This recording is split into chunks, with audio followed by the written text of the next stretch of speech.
ധർമ്മ പ്രമാണം. ധർമ്മപ്രമാണ വ്യൂവേഴ്സുக்கு ഒരിക്കൽ സ്വാഗതം. ആദ്യ ஒரு ராத்துல மரணம் அடைஞ்சிருக்கு. அவளுக்கு 2 பெண்குட்டிகளோ 3 பெண்குட்டிகளோ தான் இருக்கா. இப்போ பிரத்யாப்திய சிராத்தம் மாப்பிள்ளை தான் தொடர்ந்து பண்ணிட்டு இருக்கான். இந்த சாஸ்திரத்துல விதி உண்டா? அப்படி இந்த மாமனார் மாமியாருக்கு மாப்பிள்ளையாக்கும் சில இடத்துல கர்மங்கள்லாம் பண்ணுவா, சம்ஸ்காரம் பண்ணுவா, சஞ்சயனம் பண்ணுவா. அதுலேருந்து சமண்டீகரணம் எல்லாம் அவர் தான் பண்ணி வைக்கணும். அதில் சம்சயமே இல்லை. மாப்பிள்ளைக்கு அப்பா இருக்கா, அம்மி இருக்கா, இதுவும் காரணமே இல்லை. இதெல்லாம் அவ எஸ்கேப் பண்ணுறதுக்குள்ள சிலவா சொல்கிற பாட்டி பிரமாணம் பாட்ட பிரமாணமாக்கும். சாஸ்திரத்தில் அப்படி ஒன்றும் சொல்ல.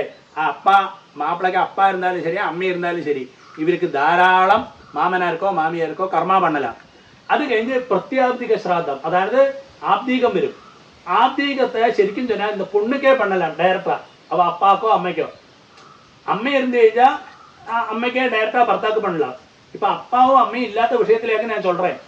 அப்போ டைரக்டா மாப்பிள்ளை வந்து ஆப்தீகம் பண்ணப்பாங்களே. കാരണം அங்க பிரதான கர்த்தா இருக்கா.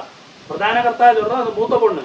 மூத்த பொண்ணுக்கு ஒரு காரணவசாலும் பண்ண முடியல. அவன் பெட் ரெஸ்ட் அப்படி எல்லாம் இருந்து കഴിഞ്ഞാ அவள் இல்லாட்டா செகண்ட் பொண்ணுக்கு வரும் அந்த அதிகாரம். அப்போ அந்த மூத்த பொண்ணுக்கு டைரக்டா வந்து அப்பாக்கோ அம்மைக்கோ சிராத்தங்கள் பண்ணலாம். அது மாப்பிள்ளை பண்ணப்பாங்களே ஒருக்காലും. அதுதான் அது ஒரு ശരിயான ശാസ്ത്രവും വിധിയും.